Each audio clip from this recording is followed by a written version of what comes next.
जो ईमानदारी की बात मैं करता हूं उसमें कुछ लोगों को अक्सर लगता है यार मैं दुकानदार आदमी हूं, ज्यादा ईमानदारी बरतूंगा तो सारा धंधा चौपट हो जाएगा, तो थोड़ी बहुत तो बेईमानी चलती है। ईश्वर के यहां थोड़ी बहुत बेईमानी नहीं चलती है, पूरी ईमानदारी चलती है। देखिए एक तरफ आपको दुनिया की सत्ता का मालिक अपना बनाने वाला है, एक तरफ आपने थोड़ी कमाई कर ली, 10-20 लाख करोड़ इकट्ठे कर लिए। तो ईमानदारी और बेईमानी में फर्क। अब अपने आसपास, मेरे पास बहुत मिसालें हैं, लेकिन आप जरा सोचिएगा, अपने आसपास नजर दौड़ाइएगा। शुरू में ऐसा लगता है कि यार बेईमान की बड़ी मौज है, बेईमान का गाड़ियां, बंगले, जायदाद, बड़ा रौब है। तो बेईमानी का पैसा बड़ी तेजी से आता है, बड़ी जल्दी आता है और बहुत आता है। लेकिन जितनी तेजी से आता है, जितनी जल्दी आता है, उतनी तेजी से जाता भी है, मगर साथ में इतना कुछ ले जाता है जिसकी कभी भरपाई नहीं हो पाती। अब अपने आसपास देखिएगा नजर दौड़ा के। हाँ, ये हो सकता है कि उसका बर्तन अभी भरा ना हो, मालिक यहाँ ऐसा नहीं है कि यहां इसने गलती की और वहां थप्पड़ मार दिया, ऐसा नहीं करता है। वो आपको टाइम देता है सुधरने का, बदलने का मौका देता है। आप नहीं सुधरेंगे, जब आपका घड़ा भर जाएगा तो वो धुआं निकाल देता है, कोल्हू में पीड़ देता है। सिर्फ जिसको पेलता है केवल कोल्हू में, उसी की चीखें सुनाई देती है, उसकी लाठी में आवाज नहीं होती। पुराने बुजुर्ग कहते रहे, आप भी कहते हैं। ईमानदार अगर आप हैं तो ईमानदारी की कमाई थोड़ी होती है, धीरे धीरे आती है, लेकिन उसमें बरकत होती है, वो कभी जाती नहीं है और साथ में इतना कुछ ले जाती है जो कभी खत्म ही नहीं होता, पुश्तों तक खत्म नहीं होता, अगले जन्म में खत्म नहीं होता। वो आपको, जैसे आज आपने ईमानदारी से काम करना शुरू कर दिया, आपने हरि नाम जपना शुरू कर दिया, अल्लाह का नाम जपना शुरू कर दिया, तो आपकी शुरुआत हो गई। मैं उस मालिक को हाजिर नाजिर जान के कोरे कागज पर लिख के दे सकता हूं कि जहां आप हैं अगले जन्म में आप यहां पैदा नहीं होंगे, इससे ऊपर होंगे, तरक्की होगी। देखिए मेरे हाथ पल्ले कुछ नहीं है। पंजाबी में कहावत है कि कट्टा किले में जोर ते तेंगदा, ये मालवे की बड़ी ठेठ कहावत है। साढ़े हाथ पल्ले कुछ नहीं, अभी तो उस मालक पे जोर ते तेंगदे या जोर लाने हैं, दावे करते हैं क्योंकि तो बड़ा कोई है नहीं, तो ताकतवर कोई है नहीं। सो ईमानदारी से जब आप कमाई करेंगे, देखिए फायदे ईमानदारी के। मैं मजदूरों को, इन लोगों के गांव जाके कहता हूं कि ईमानदारी का तुरंत फायदा क्या है। आप मजदूरी करने जाते हो, काम है 2 दिन का, आपने होशियारी की, सोचा इस पर 4 दिन लगाऊंगा या 5 दिन लगाऊंगा, धीरे धीरे काम करूंगा। तो आपने होशियारी की, 2 दिन का काम 5 दिन में किया, लेकिन मालिक ने देखा, उसने कहा ये बहुत बेईमान आदमी है भाई, बड़ा कामचोर आदमी है, इसको अगली बार मत बुलाना।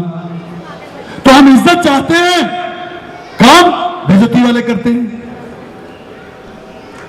आपने एक तो अपने माथे पे तुरंत लिखवा लिया कि ये बेईमान है और कामचोर है, आपका काम बंद हो गया, इसको मत बुलाना, वो चैप्टर क्लोज हो गया। आप यहां बेईमान होके, बेईमान आपने करार लिया, काम गवा लिया, आप वहां भी गुनाहगार हैं। क्यों? क्योंकि पेशा अल्लाह का, मालिक का, भगवान का दूसरा रूप है। देने वाला मालिक है, देता किसी धंधे के जरिए है। तो हर धंधा, जिस भी धंधे में हम लोग हैं, वो ईश्वर के, अल्लाह के, मालिक के हाथ है। और धंधे के प्रति आप ईमानदार हो गए तो आप मालिक के प्रति ईमानदार हो गए, और अगर आप मालिक के प्रति ईमानदार हो गए तो आपका धंधा, आपका पेशा इबादत बन गया, अरदास बन गया, अजान बन गया। आप मंदिर मस्जिद में जा सके तो कोई बात नहीं, आप तो हर वक्त इबादत में हैं। तो उसमें बेईमानी करके थोड़े से पैसों के लिए वहां का भी गुनाहगार है, यहां भी बेईमान लिखवा लिया, यहां का काम भी गया। अब आपने ईमानदारी से काम किया, 2 दिन का काम था, 2 दिन में खत्म कर दिया। यार ये बंदा बड़ा ईमानदार है, इसी को बुलाया करना भी अगली बार, तो आपका काम पक्का हो गया। आज के जमाने में किससे बात करो, भाई बहुत बेईमानी बढ़ गई है, सब बेईमान है, लेकिन आपकी पीठ पीछे कोई कहे नहीं वो आदमी, वो तो ईमानदार आदमी है। तो आज के जमाने में अगर कोई आपको ईमानदार कहे तो इससे बड़ा तमगा और क्या हो सकता है, इससे बड़ा इनाम और क्या हो सकता है। तो आप यहां भी इज्जत पाएंगे, आप अपनी कमाई को अमृत बना लेंगे और दुनिया में भी आपको इज्जत मिलेगी। तो ये मुनाफे का सौदा है। अब देखिए ये बात भाग्य से पकड़ में आती है कह नानक जाके निर्मल पाग, हर चरनी ताका मन लाग। हरि के चरणों में उसका मन लगता है जिसका भाग्य निर्मल होता है। कबीर दास जी कहते हैं, कबीरा मन निर्मल भया जो गंगा का नीर, पाछे पाछे हर फिरे कात कबीर कबीर। अगर हमारा मन निर्मल हो जाए तो हरि तो पीछे पीछे भागता है हमारे। बच्चा निर्मल होता है, बच्चा छोटा होता है, हम सब जानते हैं, तो माँ बाप पीछे पीछे भागते हैं। बच्चा किलकारियां मारता है, बाहर भागता है, तो माँ बाप पीछे पीछे भागते हैं, कोई भी निर्मल है। जब बड़ा हो जाता है, माँ बाप को वृद्धाश्रम में भेज देता है, तब माँ बाप पीछे पीछे नहीं भागते। तो मन को निर्मल करना है। ईमानदारी की जो कमाई है वो अमृत है, उसमें बरकत होती है। देखिए कितना बड़ा दुर्भाग्य है, कितनी बड़ी विडंबना है कि हम सब अपने बच्चों के सपने देखते हैं, मेरा बच्चा हो, मेरा बेटा हो, मेरे कुल का नाम हो, मेरे कुल की जड़ लग जाए। जरा सोच के देखिए, जिनके हम सपने देखते हैं, जिनके लिए हम कोई दरगाह, कोई पीर, कोई बाबा, कोई गुरुद्वारा, कोई मंदिर, कोई मस्जिद नहीं छोड़ते हैं। अगर बच्चा नहीं होता, एक बेटा चाहिए, एक बेटा चाहिए, प्रभु एक बेटा दे दे, मैं ये कर चढ़ाऊंगा, मैं वो दूंगा, मैं ये करूंगा। आप अंदाजा लगाइए कि बेईमानी की कमाई कर करके, झूठ बोल बोल के, धोखाधड़ियां कर करके, लोगों का बुरा कर करके, हमने तो उस बच्चे के पैदा होने से पहले ही उसकी जड़ों में जहर बो रखा है। हमने तो अपना बीज ही गंदा कर रखा है, हमने तो अपनी कोखली अपवित्र कर रखी है। फिर उस बच्चे का क्या होगा? पुराने बुजुर्ग कहते हैं कि मां बाप का किया हुआ बच्चों को भुगतना पड़ता है,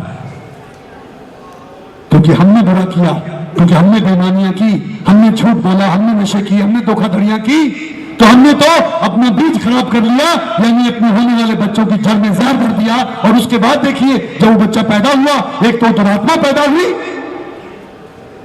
फिर बेईमानी की कमाई ला के उनको खिलाया, उसी से बेईमानी की कमाई से उनको कपड़े पहनाए, उनकी स्कूलिंग करवाई, उनको मोटरसाइकिल लेके दी, और सोने पर सुहागा हो गया। फिर उससे क्या उम्मीद करेंगे हम लोग? हमने तो अपने हाथों से अपनी औलाद का बेड़ा गर्क कर दिया, फिर हम सुख की उम्मीद करते हैं। ये बेईमानी की कमाई है, लेकिन ईमानदारी की कमाई अमृत है। कम आएगी, थोड़ी आएगी, धीरे धीरे आएगी, थोड़ा संयम से काम करना होगा। बेटा ऐसे कर ले, देखिए एक तो वो करते करते आपका बीज पवित्र हो गया, आपकी कोख पवित्र हो गई, तो होनहार आज्ञाकारी एक अच्छी आत्मा आपके घर में आएगी, आपका कहना मानेगी। ठीक है पापा, ठीक है मम्मी, ये रहने दो, मैं पुरानी ही पहन लेता हूँ, नई मोटरसाइकिल मत लो। वो बुलेट के लिए झगड़ा नहीं करेंगे, कनपटी पे रिवॉल्वर नहीं रखेंगे, वो लेटेस्ट कार के लिए आपका गला नहीं दबाएंगे। वो कहेगा कोई बात नहीं, मैं आपके ही पहन लेता हूं। होनहार होगा, अभाव में जिएगा, लेकिन आपके संसार से जाने से पहले आपके सारे अभाव दूर कर देगा। आप गदगद होंगे, आप चैन से मरेंगे। मरते वक्त आपकी आत्मा तड़पती भटकती हुई नहीं मरेगी, जैसे बेईमानों की मरती है, जैसे बेईमानों की हालत होती है। आप अपने आसपास नजर दौड़ाइएगा, मुझे कहने की जरूरत नहीं है, मैं तो बहुत सारे लोगों को जानता हूं। बेईमानी की कमाई करने वालों के घरों में या तो कोई लंगड़ा लूला पैदा होगा, या पंजाबी में शब्द है कबीर, कोई ऐसा हरामी पैदा होगा जो जड़ें उखाड़ देगा, या ऐसे रिश्तेदार मिलेंगे जो आपको अदालतों में चक्कर लगवाते रहेंगे सारी जिंदगी, या फिर ऐसी बीमारी आ जाएगी कि आप अस्पताल में पड़े रहेंगे, आप सुख की चैन की जिंदगी नहीं जी सकते। तो फिर बेईमानी से कमाई क्यों करनी है? किसी का बुरा क्यों करना है? क्योंकि जब मैं किसी का बुरा करके अपना भला कर ही नहीं सकता, मैं अपना भला चाहता तो मुझे किसी और का भला करना होगा। ये कुदरत का नियम है, कर भला हो भला, अंत भले का भला। तो कोशिश कीजिएगा, प्रयास कीजिएगा। आप देखिए एकदम से नहीं होगा, करत करत अभ्यास के जड़मत हो सुजान, रसी आवत हाथ से सिल पर पड़त निशान। धीरे धीरे धीरे धीरे सब कुछ होए, माली सींचे मेवड़ा ऋतु आए फल होए। पत्थर के ऊपर पानी की बूंद गिरती रहे तो निशान पड़ जाता है,